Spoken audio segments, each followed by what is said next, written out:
All right, for those of you who have been struggling just to get started with Roto, you can imagine this as a game show, and this is where we get to simplify your challenge. What I've done is gone ahead and started you out by doing the left limbs using a couple different methods.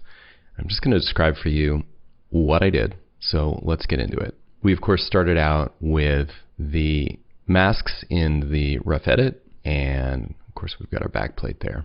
And the way that I imported this, by the way, I just want to re-emphasize this, was by saying import Adobe Premiere Pro project. So don't use dynamic link. It just doesn't work as well. So that was my starting point, and then you can see that I organized things here. But let's get into what's in these two layers here. Let's start with the arm. So you'll see that I have a Mocha effect applied and then extract and refine hard matte. So in Mocha, all I was doing was giving myself a garbage matte, but it is an animated one. Let's get this scaled up properly. We are in the unfamiliar world of Mocha, so you got to get used to all the tools and shortcuts that are in here just to use it. But all I did was draw a very loose mask, and Mocha likes these, especially when what's behind the arm is uniform as it is here. And so you can see that it did a really nice job of just holding out that arm so I can extract it. Now, how did I even decide to get to this point? Well, let's take a look. I'm going to turn off the effects, and let's just go channel by channel and look at this footage. So her pants are very white compared to the sea. So initially you might think, ooh, I've got a good shot of extracting those white pants. The problem that I found is that the shadow areas underneath are very similar to what's behind. So while I did get a good clean line along the top, I did not on the bottom. But I did see great definition with the arm, particularly on this green channel. So that's why I decided to first isolate the arm. I'll turn this back on and turn these off. So there's my isolated arm, and then the extract effect, which is color keying just on the green channel. That is the one thing that I changed. Set that to green, and then basically, let's get the whole histogram showing, you can see it, and just brought in the top. If I reset this, just came in on the top here, and then added a little bit of thresholding there. And that leaves us with a bit of a matte line, top and bottom, especially on the bottom.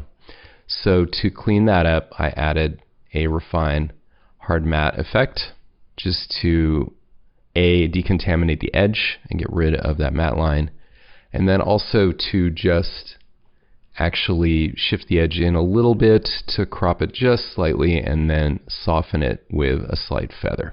So that's what worked for me there.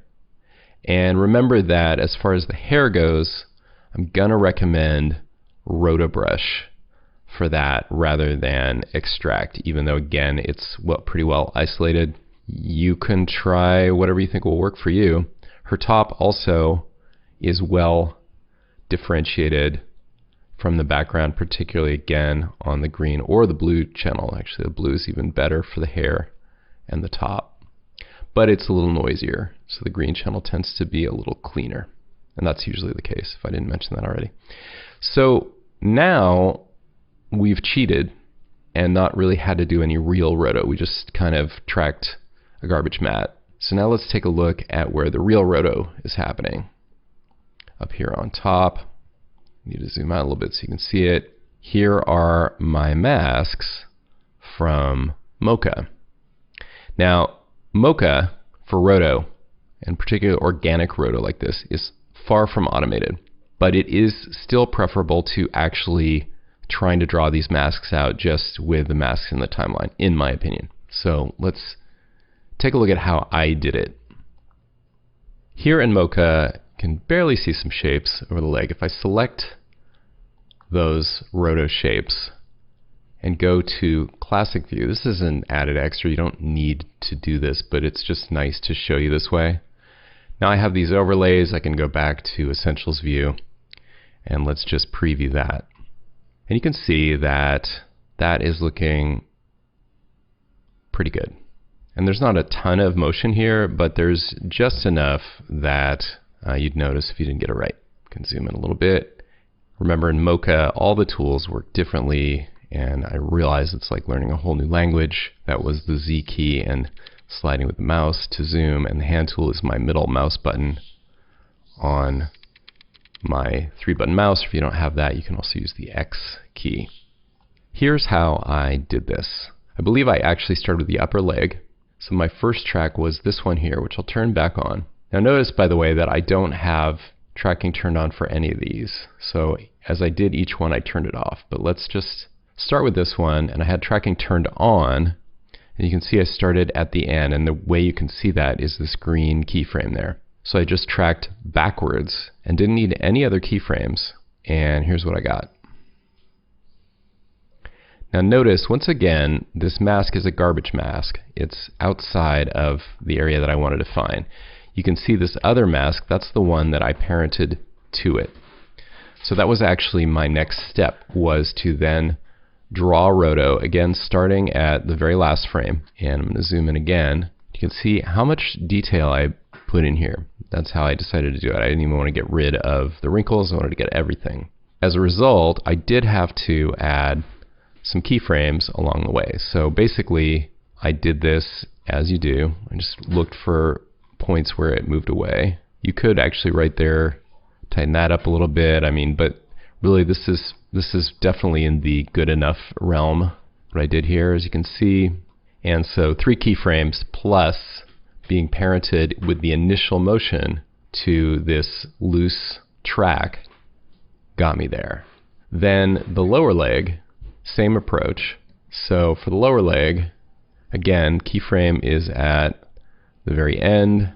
Let's turn this one on. There it is. So again, loose garbage mask track, same deal. Again, it's working because there's no real movement in anything in the area I don't want. It's really just picking up on the movement of the leg.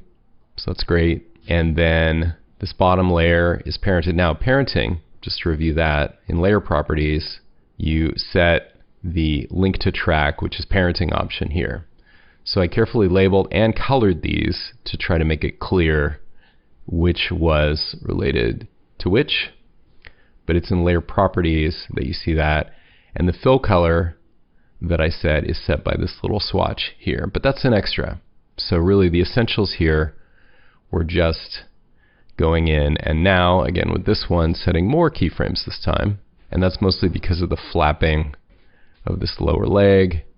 You can see here I could have gotten a little tighter there, but the main thing you're going to notice in the final result is if the mask is actually over the blue ocean part. So if we crop out a little bit of the white, probably not the end of the world since we've got a good mask. Now notice the mask extends down here, but I have this other mask at the top, and the way it works in Mocha is if that's turned on, it's effectively doing a, I'm trying to remember the name of the mask mode, where it's choosing the top one to hold out the bottom one, essentially. And so you can see actually that last keyframe could have been better, so I'm just going to tighten that up right now.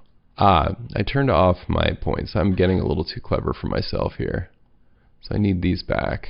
I'm going to actually turn off that fill.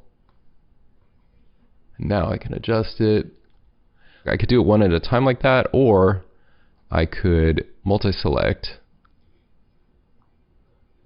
and move all of these down like that, and maybe this one a little bit too.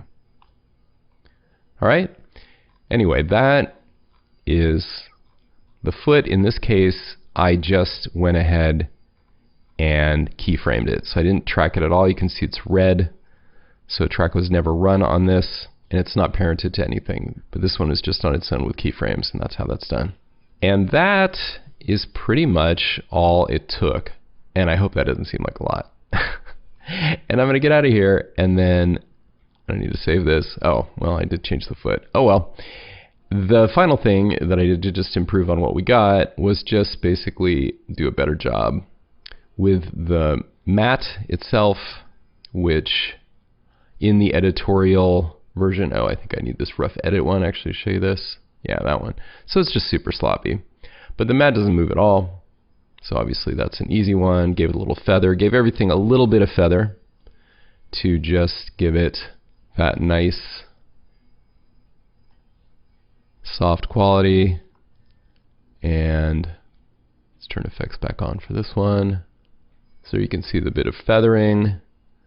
There's just a hint of blue here, but the whole thing is a little bit blue from the reflected light, so I think that's going to be taken care of in the color correction. Alright, and to do the left side, I left out the gluteus because it's more connected to the right leg. So you could consider one shape to be that, and continue on like I just showed you. Alright, good luck.